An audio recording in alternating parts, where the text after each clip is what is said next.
A infraestrutura não tem jeito, Renata, a gente precisa investir nisso, mas, como disse o Silvio, o Estado fomentador de crescimento e desenvolvimento a gente não quer.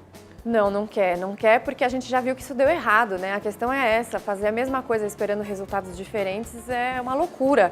E o ministro Tarcísio, eu gosto muito do trabalho dele, mas até o fato de ele estar muito nessa área de infraestrutura mostra que isso não é apenas o que é necessário o suficiente, e aí eu trago um dado aqui para o nosso espectador de que a produtividade média do trabalhador brasileiro é só de 25% do americano.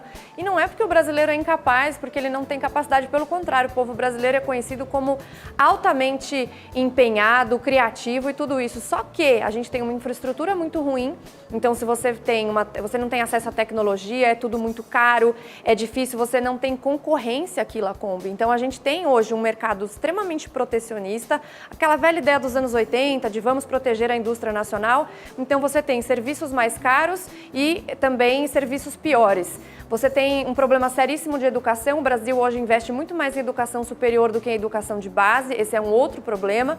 Dentre várias outras coisas que faz com que a produtividade do brasileiro seja muito ruim. Então eu volto a frisar que o ambiente de negócios precisa melhorar, porque senão o resto não tem como desenrolar. É um problema muito grave que a gente tem em relação a essa questão do ambiente de negócios. Parece uma coisa chata de ser falada, até repetitiva, mas eu bato muito nesses pontos porque a gente quer sempre falar da Dinamarca. Queremos ser a Dinamarca, que por sinal é o país com o oitavo país mais livre economicamente, né, do mundo. A gente quer ser a Dinamarca, mas como? Com legislação trabalhista de Cuba? Ou com a questão da produtividade lá no pé? Então todas as questões trabalhista, reforma administrativa, reforma tributária, você tocou no assunto mais cedo sobre insegurança jurídica. A gente tem insegurança jurídica, primeiro porque a complexidade tributária é altíssima, muito difícil, você tem burocracias absurdas. Tente explicar para um americano o que é um cartório, o que é reconhecer, por que você precisa reconhecer firma. Um exemplo besta. Você tem problemas de todas essas ordens e, ainda por cima, um STF, um judiciário extremamente ativista. O próprio inquérito das fake news, Lacombe, é uma insegurança jurídica. Como é que você pode criminalizar a opinião? Então, tudo isso passa por não queria assustar vocês aqui quando eu falo disso, mas o objetivo é que a gente precisa fazer tantas coisas que, aí discordando mais uma vez respeitosamente da Amanda, não posso dizer de ultraliberal, porque não tem nem como a gente colocar, eu concordo com o professor, não tem como a gente colocar nada ultra.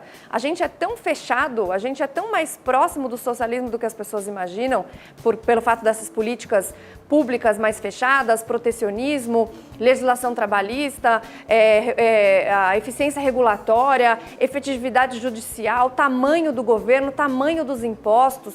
Tudo isso é tão ruim que falar de ultraliberalismo seria, assim, muito, muito distante. Aí caminhar para o que são os meus filhos, dois libertários, aí é anarcocapitalista, né?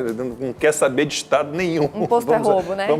Não, meus filhos, nossa, pai tem que sonegar, filho, é a lei, vou cumprir ali, pai tem que sonegar, imposto é roubo, é sempre a mesma frase.